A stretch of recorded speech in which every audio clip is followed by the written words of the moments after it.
this dives into a lot of the dark parts of human nature, which are very exciting to get into. So many of us are a lot more lonelier than we tell people we are. We have a lot more insecurities than we admit. And once we start to look ourselves in the mirror and admit that we have these, that's the first step to the ultimate self-reflection. And we're so shut down to the potential of us being vulnerable and facing ourselves and realizing that, hey, it's not just this person that's doing something wrong. The action of gossiping. You're gossiping because you think that this person did something wrong or they pissed you off or they made you feel a certain way.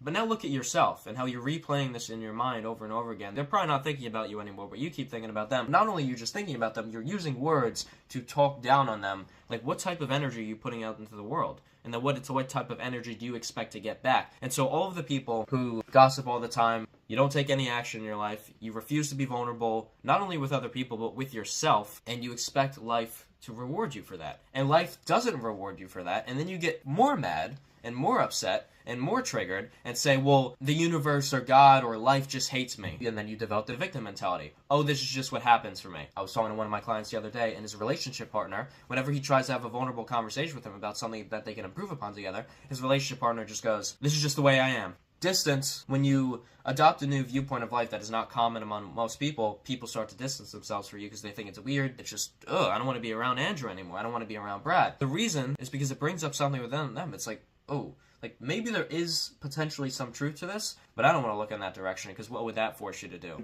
Allow you to look at yourself in your 20, 30, 40, 50, 60, 70 years of life and look at yourself and say, oh, I've been doing this wrong. My mindset on how the world operates, oh, this is wrong. Oh, this thing that I thought was the truth for my entire life is actually a lie I've been told since I was 5 years old. It's very scary. I used to then judge people for being in this mindset.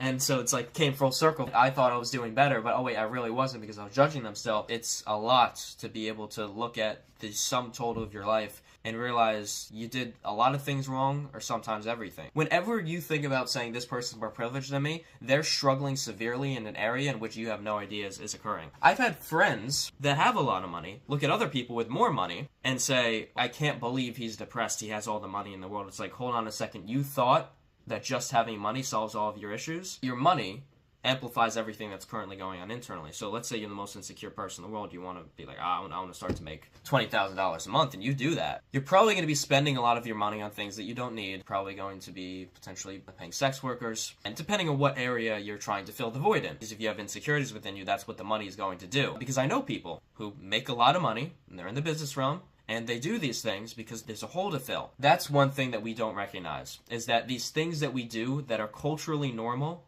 overly drinking, overly smoking weed, overly having sex with people that you have no intimate connection with, we think this is normal, and we think this is just, we label it as fun, yet you don't feel fulfilled from it. I think fun and fulfillment very much go hand in hand together. It's an illusion of fun of what you're having, because you're further distancing you from yourself. But once you start to get addicted, once you start using people, once you start throwing people to the garbage, when the person you're going on a date with thought they were getting to know someone to potentially be in a relationship, you just wanted to use them for their body and then go on to the next person. And so it's like we have a culture of men and women that are both so disconnected from each other, and we're all rooted against each other. Men and women are at war with each other nowadays. The women are going, I hate all men. I can't believe men treat me like this. The men are going, there's no more good girls in the world. They're all whores. They're all this. And everyone's going against each other. And what we're not realizing is that each one of us, both sexes, are contributing to this. We need to change something as individuals, of course, and culturally, which I don't think that's going to happen because everything in the culture promotes against that, whether it's the music, politics, and everything all together. It's all let's go against each other, not let's unite. We take too many drugs, we have sex too much, and we become miserable, and then we say, what happened? Like, I did everything that I thought was fun, I did everything that all my friends are doing, it's what I was supposed to do. It's like, look around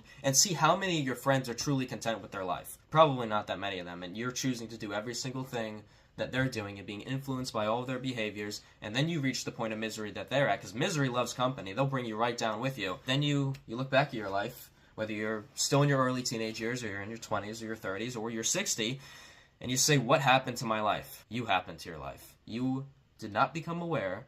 You did not gain any sort of consciousness around what the consequences of your actions are, and you went along with what everyone else did. And again, give people a little bit of leeway for this, because sometimes consciousness and awareness isn't something that you're just pops up. Like for me, going through depression really sparked that. So it was a very negative event, traumatic experience, you could say, that really caused that shift in my mind to really start to look at things a little bit deeper. Some people don't have that, or they have it, but they're so traumatized that their mind will not allow them to gain this higher consciousness, you could say, and become aware of things. One thing that I've been really diving into recently that's been very interesting: men are hurting women more than ever, women are hurting men more than ever, we're rooted against each other. A lot of the people that become hurt or traumatized that used to be good people now start doing the traumatizing. Because I've been able to gain awareness around this, one of my past partners does me wrong, or things don't go the way I want them to, I look at it, I reflect, I say, okay, what did they do wrong? Okay, I'll look out for that in a future relationship. And also, what did I do wrong to contribute to the downfall of this relationship? And do the reflection on that and change the things within myself. Because there's been plenty, even the relationships that I look back on, where I would say,